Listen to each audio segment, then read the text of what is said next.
Selamat pagi Bapak Ibu Jemaat Tuhan yang dikasihi Tuhan. Pagi hari ini sebelum kita dengar firman Tuhan, mari kita sama-sama bersatu dalam doa, kita berdoa.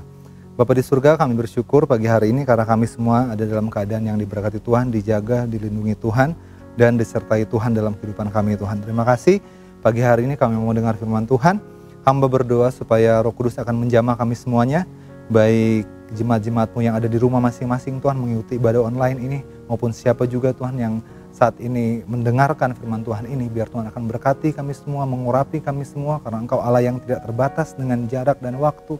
Kami percaya Engkau bisa memberkati siapapun yang saat ini sementara mendengarkan firman-Mu ini ya Tuhan. Terima kasih, kami berdoa dan bersyukur siap menyambut kebenaran firman Tuhan. Di dalam nama Tuhan Yesus kami berdoa, haleluya, amin. Haleluya, puji Tuhan Bapak Ibu, kita akan masuk dalam firman Tuhan pagi hari ini. Firman Tuhan yang akan saya seberangkan untuk kita semua, saya ambil di dalam kitab Galatia pasal 5 ayat 22 dan 23. Tentunya ayat ini tidak asing untuk kita semuanya karena ini ayat yang sangat sering kita dengarkan dan kita bisa lihat di mana-mana. Ini berbicara tentang buah roh. Ayat 22 berkata, tetapi buah roh ialah kasih, sukacita, damai sejahtera, kesabaran, kemurahan, kebaikan, kesetiaan, kelemah lembutan, penguasaan diri, tidak ada hukum yang menentang hal-hal itu. Nah, sebelum kita masuk ke dalam topik yang akan saya seberangkan, saya sampaikan saat ini untuk kita semuanya, saya mau menyamakan pandangan kita atau pemahaman kita saat kita melihat ayat ini. Kita samakan dulu pandangan kita bersama. Di dalam Galatia 5 ayat 22 dan 23 ini, saat kita mendengar kata buah roh, ada banyak orang yang berpikir atau mengerti bahwa ada 9 buah-buah roh. Ada 9 buah-buah roh, yaitu kasih, sukacita, damai sejahtera, dan seterusnya dan seterusnya. Orang sering berkata dan memiliki pemahaman bahwa ada 9 buah-buah roh. Tapi kalau kita lihat dan kita cermati, hal itu tidak sepenuhnya tepat. Kenapa? Karena kalau kita lihat di ayat ini, firman Tuhan berkata bahwa ada kata yang dipakai di sini yaitu buah roh. Di mana kata ini adalah kata tunggal yang mengatakan, yang menjelaskan kepada kita bahwa ini adalah 1 buah, bukan 9 buah. Kata tunggal ini menjelaskan kepada kita bahwa buah roh itu hanya 1. Bukan ada 9 buah roh, tapi ada 1 buah roh. Nah, dari 1 buah roh ini kemudian ada 9 sifat di dalamnya. Atau ada 9 unsur, ada 9 ciri di dalamnya. Yaitu sukacita, kasih, damai sejahtera, kesabaran, dan lain-lain, dan lain-lain. Urutan dari penyebutan ini tidak berarti ada unsur keutamaan di dalamnya. Bukan berarti yang di depan lebih penting daripada yang kedua, bukan berarti yang terakhir lebih kurang penting daripada yang sebelumnya. Ini semua ada. Jadi kalau kita berkata bahwa kita memiliki buah roh, harusnya buah roh ini ya, memiliki satu kesatuan di dalamnya yang memiliki 9 sifat di dalamnya, yaitu apa yang kita baca tadi semuanya. Jadi tidak bisa seorang Kristen mengatakan dia memiliki buah roh tapi dia hanya memiliki kasih. Tidak bisa. Tidak bisa seorang percaya berkata saya sudah dipenuhi Roh Kudus dan saya memiliki buah roh dan saya hanya memiliki beberapa saja dari sifat itu. Tidak bisa, karena ini adalah satu kesatuan. Karena buah roh hanya 1 dan 9 sifat di dalamnya. Hal ini harus menjadi kita samakan dalam sudut pandang kita atau dalam pemahaman kita, dan kita akan masuk ke pembahasan firman Tuhan. Saya akan membahas saat ini mengambil 1 dari 9 sifat buah roh ini. 1 yang akan saya ambil dan menjadi topik untuk kita belajar saat ini, yaitu kesabaran. Kesabaran. Kenapa saya ambil kesabaran ini? Mungkin ada yang bertanya, kenapa? Apakah kesabaran lebih penting dari hal yang lainnya? Tidak. Semua itu sama penting dan semua harus ada dalam kehidupan kita kalau kita mau mengklaim bahwa kita orang yang memiliki buah roh. Kenapa kesabaran saya ambil? Karena yang pertama, menurut saya, kesabaran itu semakin langka di dunia modern saat ini. Kesabaran itu semakin sulit untuk dijumpai di perkembangan dunia yang semakin canggih dengan teknologi yang berkembang ini. Sebut saja contohnya, ada begitu banyak yang istilah yang kita dengar tentang ekspres, tentang instan, Di mana-mana semua membuka layanan ini. Layanan ini memanjakan kita sehingga kita tidak lagi ada proses untuk menunggu lebih lama yang harus dengan sabar kita tunggu. Hanya dengan handphone, smartphone di tangan kita tidak perlu mengantri lama, kita tinggal dengan smartphone kita dan kita bisa pesan makanan datang dan kita bisa menikmati semuanya. Semua serba instan, serba ekspres. Sehingga sesuatu yang mulai hilang yang kita tanpa kita sadari, yaitu kesabaran untuk menunggu. Itu mulai hilang. Yang mulai hilang juga selain itu apa? Karena perkembangan yang ekspres ini, teknologi yang semakin canggih, semuanya serba instan ini, yaitu yang kita sering lupa, yaitu kualitas. Coba Bapak Ibu perhatikan. Segala sesuatu yang ekspres, yang instan ini mengesampingkan yang namanya kualitas. Kenapa? Karena mengejar kecepatan atau mengejar ekspresnya, mengejar instannya, mie instan. Kualitasnya tidak tahu. Bapak Ibu lebih suka makan mie instan atau sapomi? Pasti kita lebih suka sapomi. Tapi mana lebih lama yang kalau kita mau tunggu prosesnya? Mie instan dalam beberapa menit kita bisa jadi dan kita bisa makan. Mau makan sapomi? Bapak Ibu yang pernah ke tempatnya di Ciapu sana yang tahu ada tempat yang enak di sana, nunggunya lumayan lama dan menguji kesabaran kita. Kenapa? Karena mungkin ada teman kita yang di sebelah sudah selesai makan sementara kita belum selesai dimasak. Tapi kalau kita bilang kualitas, kita semua tahu bahwa lebih berkualitas mie yang mana. Bukan promosi, tapi kalau Bapak Ibu mau ke sana silakan dan itu sangat recommended dan enak sekali. Jangan lupa bungkus buat saya. Yang kedua, kenapa kesabaran saya angkat juga karena di masa yang sulit ini saya katakan. Saat ini kita semua mengalami masa-masa yang sulit. Nah di masa yang sulit ini perlu kesabaran untuk kita menghadapinya. Kenapa? Karena semakin tinggi tekanan hidup yang seorang alami, semakin tinggi dia menghadapi tekanan, maka akan semakin rendah tingkat kesabarannya. Ya, Bapak Ibu sering dapati orang seperti itu. Kenapa seorang marah-marah? Kenapa seorang kemudian emosi? Karena apa? Karena dia banyak tekanan yang sementara dia terima dalam hidupnya. Sehingga dia lebih mudah. Karena tingkat kesabarannya semakin rendah. Yang ketiga, kenapa kesabaran penting untuk kita bahas? Karena kesabaran atau kesabaran yang merupakan salah satu sifat dari buah roh ini sangat mudah terlihat dalam kehidupan orang percaya. Seperti ada paling depan yang mudah dilihat orang. Jadi kalau kita mau berkata bahwa hidup saya mau menjadi berkat bagi orang lain melalui perilaku dan tindakan saya mau jadi terang supaya orang melihat hidup saya dan orang diberkati.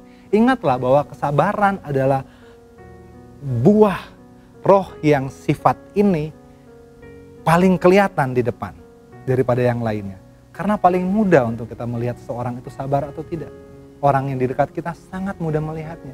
Mudah untuk melihat seorang apakah dia memiliki kesabaran atau tidak. Berbeda dengan buah roh yang lain. Ada dua kata dalam Alkitab yang diterjemahkan dengan sabar atau kesabaran. Yang pertama adalah hupomone dan yang kedua adalah makrotumia. Hupomone dan makrotumia. Hupomone itu berarti sabar dalam menghadapi tekanan hidup. Hupomone itu berarti sabar dalam menghadapi keadaan yang sulit. Tidak mudah menyerah itu artinya. Sementara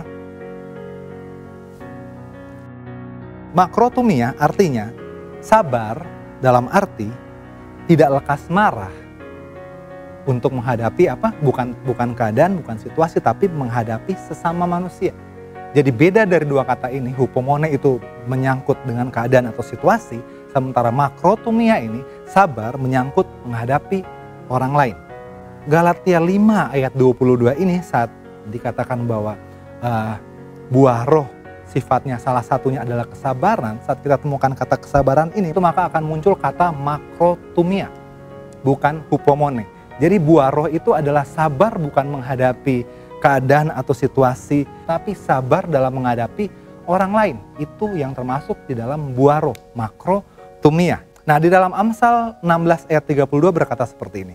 Orang yang sabar melebihi seorang pahlawan. orang yang menguasai dirinya melebihi orang yang merebut kota. Saya mau coba kita perhatikan ayat ini.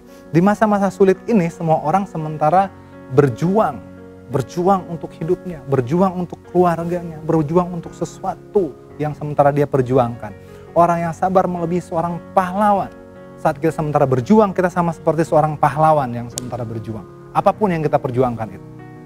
Dengan usaha kita, dengan kerja keras kita sementara berjuang, kita adalah pahlawan. Tapi ingat, jangan hilang kesabaran dalam hidup kita. Jangan hilang kesabaran. Tidak peduli seberapa besar perjuangan, apapun yang engkau perjuangkan, jika engkau kehilangan kesabaran, maka hal itu tidak akan berdampak baik untuk dirimu sendiri dan tidak akan berdampak baik untuk orang-orang yang ada di dekatmu juga. Baik itu keluargamu atau sahabat-sahabatmu, tidak akan berdampak baik untuk semuanya. Karena di masa-masa sekarang ini, jika kita kehilangan kesabaran, maka akan berdampak tidak baik untuk banyak hal. Ada hal dalam hidup kita yang hanya bisa kita dapatkan dengan kesabaran sebagai harga yang harus dibayar. Saya ulang sekali lagi. Ada hal dalam hidup kita yang hanya kita bisa dapatkan dengan kesabaran sebagai harga yang harus dibayar. Artinya, kesabaran itu adalah satu-satunya cara untuk kita mendapatkan beberapa hal ini.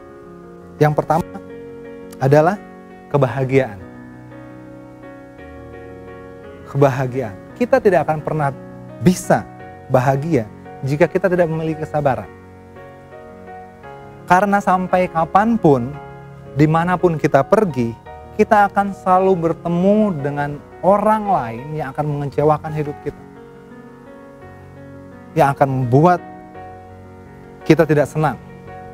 Kita akan ketemu dengan orang-orang itu. Jika kita sabar, maka kita akan tetap bisa bahagia. Meskipun kita bertemu orang yang mengecewakan kita. Meskipun orang lain mengecewakan kita, kita masih bisa sabar. Dan kita masih bisa bahagia kalau kita sabar. Itu yang pertama. Yang kedua, apa yang hanya bisa kita dapatkan dengan kesabaran? Yaitu hubungan yang baik atau hubungan yang harmonis. Hubungan yang rusak selalu disebabkan karena hilangnya kesabaran. Hubungan yang rusak itu selalu disebabkan karena hilangnya kesabaran. Saat kesabaran hilang, maka perkataan yang keluar dari mulut kita memiliki daya hancur yang besar. Saya ulang sekali lagi. Saat kesabaran hilang, maka perkataan yang keluar dari mulut kita itu memiliki daya hancur yang besar. Itu bisa menghancurkan perasaan orang, itu bisa menghancurkan semangat orang, itu bisa menghancurkan hubungan yang mungkin sudah lama dibangun, bahkan bisa menghancurkan masa depan orang. Kenapa? Karena saat kita hilang kesabaran, perkataan kita memiliki daya hancur yang tinggi. Hal yang ketiga, apa yang hanya bisa kita dapatkan dengan kesabaran sebagai harga yang harus dibayar, yaitu penerimaan. Penerimaan. Jika kita sabar menghadapi orang lain yang berbuat salah kepada kita, maka suatu saat kita berbuat salah kepada orang lain, maka orang lain juga akan sabar dan bisa menerima kita dengan apa adanya. Jika kita sabar menghadapi orang lain, saat orang melakukan kesalahan kepada kita, maka suatu saat kita juga melakukan kesalahan, kita juga akan diterima dengan apa adanya hidup kita. Itu yang namanya penerimaan. Nah, Matius 7 ayat 2 berkata seperti ini. Karena dengan penghakiman yang kamu pakai untuk menghakimi, kamu akan dihakimi. Dan ukuran yang kamu pakai untuk mengukur akan diukurkan kepadamu. Mungkin kenapa orang tidak menerima kita apa adanya, dengan kelemahan kita, dengan kecenderungan kita untuk melakukan kesalahan, mungkin karena kita sendiri kurang menerima orang lain dengan apa adanya. Begitu mudah kita mungkin mengucapkan kata-kata yang kasar kepada orang lain, itu akan berlaku sebaliknya juga. Kemudian kita akan terima itu. Kenapa? Karena ukuran yang kita pakai itu akan diukurkan kepada kita juga. Kita akan terima itu. Saat kita sabar menghadapi orang lain, maka kita juga akan melihat bagaimana orang-orang lain juga akan menerima kita apa adanya. Ingat, sabarlah untuk menerima orang lain. Dengan itu orang akan menerima kita dengan apa adanya. Kecuali kita mau jadi pribadi yang sempurna, yang tidak pernah berbuat salah.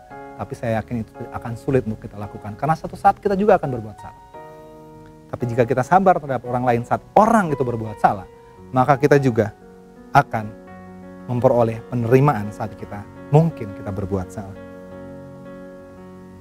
Jika kita mau kebahagiaan dalam hidup kita mau keluarga yang bahagia dalam hidup kita mau hubungan yang harmonis dalam hidup kita mau saling menerima satu dengan yang lain, maka harga yang harus dibayar adalah kesabaran. Tidak bisa dibayar dengan yang lainnya. Jika kita mau kebahagiaan, kita mau hubungan yang baik, tidak bisa kita bayar dengan kerja keras. Tidak bisa. Tidak bisa kita bayar dengan usaha bisnis yang sukses. Tidak bisa. Tidak bisa kita bayar dengan pendidikan kita yang tinggi. Kita tambah sekolah lagi supaya apa? Supaya saya memiliki keluarga yang harmonis dan bahagia. Tidak bisa. Bukan berarti hal-hal yang saya katakan itu tidak penting. Itu penting. Tapi itu kita pakai untuk membayar, untuk kita mendapatkan hal yang lainnya. Kalau Bapak Ibu Saudara kita mau mendapatkan kebahagiaan, mau mendapatkan hubungan yang harmonis, mau mendapatkan penerimaan dalam hidup kita, maka kita tidak bisa membayar hal itu dengan hal-hal yang lainnya. Hanya satu, yaitu kesabaran. Kesabaran. Miliki buah roh ini, kesabaran. Dan kita semua akan merasakan ada kebahagiaan dalam hidup kita. Saling menerima satu dengan yang lainnya. Kita punya hubungan-hubungan yang harmonis. Dan kita semua akan diberkati oleh Tuhan. Puji Tuhan, saya yakin firman Tuhan ini bisa memberkati kita semua. Kita bisa belajar dari ini karena saya sangat